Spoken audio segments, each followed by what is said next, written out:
તો આજે આપણે જવાનું હતું વિછ્યા, અને વિછ્યા જવા માટે આપણે માણકીને કરી રેડી કરીને આપણે તો હાલતા થઈ ગયા ને કીધું આ તો બહારનો પવન આવે, ઘાસ ચડાવી દો. અમાર દડુભાઈ કે થોડીક ઉતાવળી આંકો, એક લીવરની ફટકી મારી તા આવી ગયું વિછ્યા. વિછ્યામાં જઈને અમે તો વિશાલભાઈના સ્ટુડિયો ડાયરેક્ટ જતા રહ્યા મફતની ચા પીવા.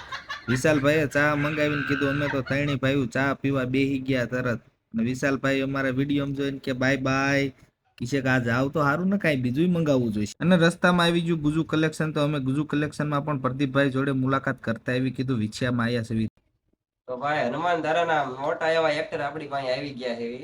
આપણે તો બહુ ઓળખતા નતા, કેમ કે આપણે એટલા બધા એક્ટિવ નથી સોશિયલ મીડિયામાં, પણ થોડું જ્ઞાન મળી ગયું આપણે એમની વાંચી ને કે ભાઈ આ ફિલ્ડમાં 5 વર્ષથી ભાઈ ફિલ્ડમાં છે. આપણે ઓળખતા નતા પણ અનુભવ એમને શેર કર્યો અને મજા આવી. ભાઈ આપણે દુકાને આવ્યા છે વિછિયામાં ગુજુ કલેક્શનમાં. અને આમાં આપણે ઘણા સમયથી જો કે હું તો યુટ્યુબમાં છું, પણ છતાં તમારા કાયમ હું તમારો ફેન છું, તમારા વિડિયો જોતો જ હોઉં છું.